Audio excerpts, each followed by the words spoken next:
बिस्मिल्लाहिर्रहमानिर्रहीम। अस्सलाम वालेकुम दोस्तों, कैसे हैं आप सब लोग। उम्मीद है अच्छे होंगे। जी दोस्तों, आज कुछ खास खबरें मैं आपको दूंगा और जो इदारों के साथ कुछ लोग फुटबॉल खेल रहे हैं उसके हवाले से आज कुछ बात करेंगे। तो जी बात शुरू करते हैं अल्ताफ हुसैन साहब के हवाले से। एमकेएम के बानी कायद अल्ताफ हुसैन साहब के ऊपर जो शनाख्ती कार्ड के मसले को लेके एक दरख्वास्त डाली गई थी इस्लामाबाद हाई कोर्ट में, उसकी दूसरी समाअत जो है वो कल 12 अक्टूबर को होने जा रही है।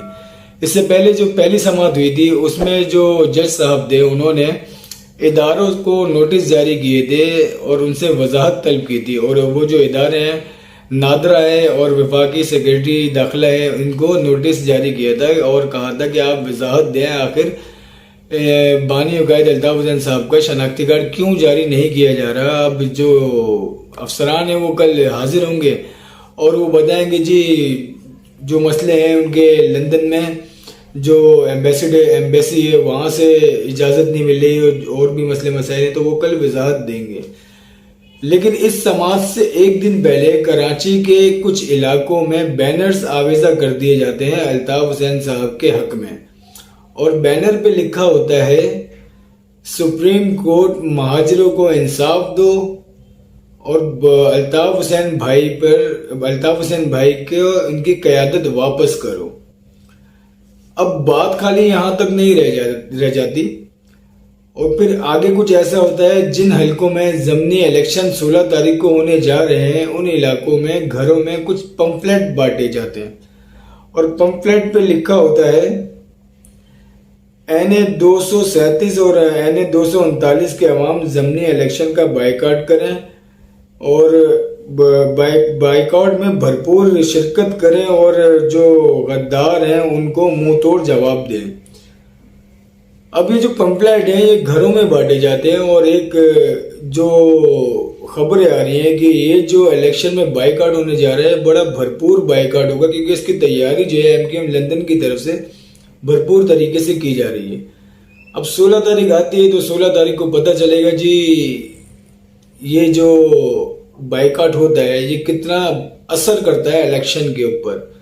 और फिर 3 दिन बाद, ठीक 3 दिन बाद 19 अक्टूबर को सिंध हाई कोर्ट में जो बानी कायद अल्ताफ हुसैन साहब हैं इनके ऊपर जो पाबंदी लगाई गई है उसके हवाले से एक समाअत होनी है। अब इन 3 दिन में जो काम होगा, जो बाइकाट के बाद जो एक माहौल बनेगा, उसके बाद फिर पता चलेगा जी 19 अक्टूबर को जो समाअत होती है उसमें क्या होता है। और एक ये भी बात सुनने में आ रही है कि ये जो 19 अक्टूबर को जो समाअत होगी उसमें निसार पंवर साहब जो है वो शरीक होंगे या नहीं होंगे, क्योंकि कल जब से निसार पंवर साहब बाजियाब हुए हैं या अपने घर वापस आए हैं, जो भी है वो दोस्तों के साथ घूमने गए हुए थे या कुछ भी है, जब से वो वापस आए उनका कोई एक बयान वगैरह कोई ऐसी बात अब तक या उनके वकील की तरफ से कोई बयान अब तक आया नहीं है। तो ये जो 19 अक्टूबर को समाअत होनी है ये भी एक बहुत अहम है और ये अक्टूबर का पूरा महीना जो है ये कराची के लिए ही बहुत अहम है। अब जहाँ कराची की बात हो रही है तो मैं एक बात आपको और बताता हूँ कि अब से कुछ देर पहले पीपल्स पार्टी के एक वजीर है सईद गनी साहब की बेसी कह लें या बेगैरती कह लें, वो कहते हैं जी कराची में जो सड़कें टूटी हुई हैं और रोडों पे स्ट्रीट लाइट नहीं है और कराची में पानी नहीं है और कराची में और जो बहुत सारे मसले हैं इसके जिम्मेदार खुद कराची के लोग हैं। ये कौन कह रहे हैं? अब यार ये सब एक जैसे है ना। बिल्कुल इसी तरह का बयान पहले किसने दिया था, जो स्ट्रीट क्रिमिनल्स के हवाले से के वावेला करते हैं कराची के लोग। अब सईद गनी साहब ये बयान दे रहे हैं कि कराची में जितने भी मसाइल हैं वो सारे मसाइल का जो कसूरवार है वो कराची वाले हैं। मतलब 15 सालों से सिंध गवर्नमेंट पीपल्स पार्टी की है, लेकिन कसूरवार जो है ना, यहाँ के हालात जो इतने बदतर हैं, इस शहर का इतना जो बुरा हाल है, उसका कसूरवार जो है वो कराची के लोग हैं। ये इनकी दे यार, इनको अब क्या कर सकते हैं। बात वो ये ना कि अभी क्या इन लोगों की तो इन लोगों के लिए छोटी मोटी बात है। जी बातें इमरान खान साहब की तरफ। इमरान खान साहब और नवाज शरीफ साहब ये फुटबॉल खेल रहे हैं, और फुटबॉल जो है ना वो हमारे इदारों को बनाया हुआ है। एक यहाँ से मारता है, एक वहाँ से मारता है।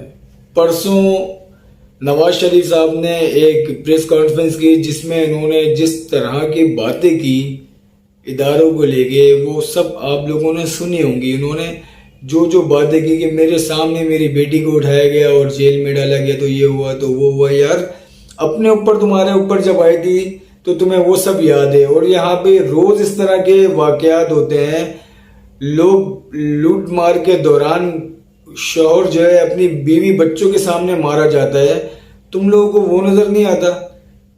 बेटी के सामने बाप को पुलिस पकड़ के ले गई, बाप के सामने बेटी को। तो भाई तुम्हारे कारनामे हैं, इसमें इदारों की कहाँ कोई गलती है? ये तुम्हारे अपने करतूत है ना, इसलिए तुम लोग के साथ ये सब होता है। तुम लोगों ने अपने कारोबार कहाँ से कहाँ कर दिए, क्या क्या तुम लोगों ने कर दिया, उसके बाद भी तुम लोग इल्जाम लगाते हो इदारों के ऊपर। अब आते जी दूसरी तरफ इमरान खान साहब। इमरान खान साहब क्या कहते हैं? इदारों को ललकारते हैं। और इमरान खान साहब ने असल में कल किया पिंडी में जलसा। इमरान खान साहब कहते हैं हमें किसी का डर नहीं है क्योंकि आवाम हमारे साथ है, लेकिन इनको मुझसे डर है। जब भी मैं मार्च का नाम लेता हूँ इनकी कांपे टांग जाती है।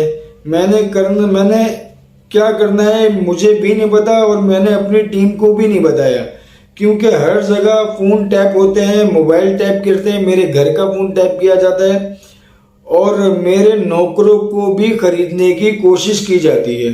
प्राइम मिनिस्टर हाउस के भी फोन जो है वो टैप किए जाते हैं। मैं एजेंसियों से पूछना चाहता हूं, आपके पास और कोई काम नहीं है? आप लोगों ने अपने ही लोगों की जासूसी करनी है, ये कह रहे हैं इमरान खान साहब। मतलब अपनी ही एजेंसियों को, और अब वही एजेंसियों को जिनकी वजह से ये वजीर आजम बने थे, उनको ही लपेट रहे हैं। भाई एजेंसियों से पूछता हूं कि तुम्हारा ये काम रह गया है कि जोड़ तोड़ करो कि किसको लेकर आना है और किसको गिराना है। क्या आपको मुल्क की फिक्र नहीं है? इन चोरों को ऊपर लाकर बिठा दिया, लोगों को डराया धमकाया जा रहा है। ह्यूमन राइट्स के बारे में बोलते कि ह्यूमन राइट्स जो है वो लोग आए और आके जो है ये सारे मामला देखें। तुम्हें अब ह्यूमन राइट्स नजर आ रही है? कराची में जो हाल होता है कराची में, तुम्हें ह्यूमन राइट्स नजर नहीं आती?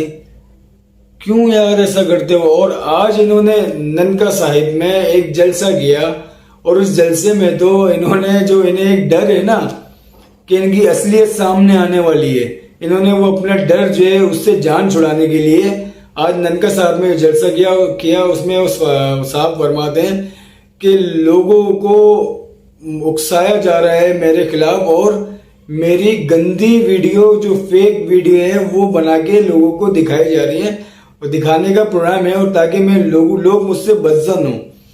तो भाई तुम्हारा ये जो कैरेक्टर है ना, ये अभी से नहीं है, तुम्हारा ये कैरेक्टर 88 से है। जब से तुम क्रिकेट में थे, जब से ये तुम्हारा कैरेक्टर है, ठीक है? वो तो तुम्हें पता नहीं था कि तुम क्या बन जाओगे, इतने बड़े नासूर बन जाओगे पाकिस्तान के लिए।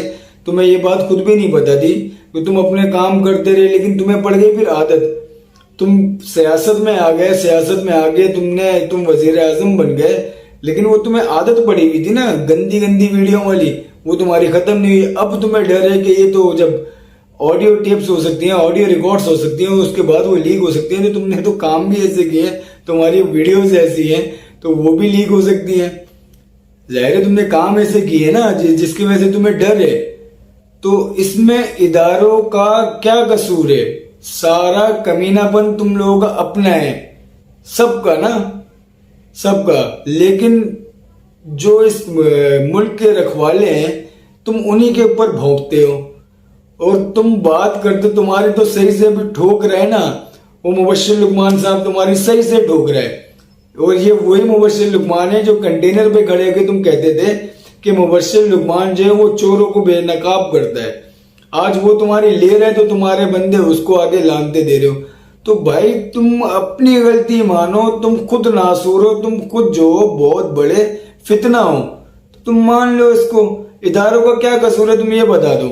इदारे 2018 में तुमको लेकर आए, तुम बड़े खुश थे और बड़े तुम जो है ना अपने दौरे चल रहे हैं तो ये हो रहा है वो हो रहा है, तुम्हारी अय्याशियां लगी हुई थी, तुम्हारी गोगी पैसा बना रही थी, सब कुछ तुम्हारा चल रहा था। अब उन इदारों ने जहां तुम पे से हाथ उठा लिया, तुम्हारे लिए वो इदारे अब गलत हो गए, वो आर्मी चीफ तुम्हारे लिए गलत हो गया, उनको अब तुमने गालियां देनी शुरू कर दी।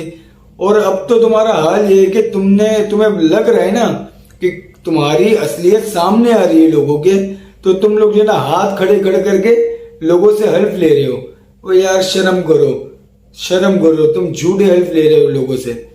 खैर तुम्हारा तो हाल बहुत बुरा होने वाला है खान साहब, अब आगे आगे देखो होता क्या है। और कल 12 अक्टूबर है जी, दुआ करें सबके जो भी हो कराची के हक में बेहतर हो। जब तक मुझे इजाजत दें, अल्लाह हाफिज।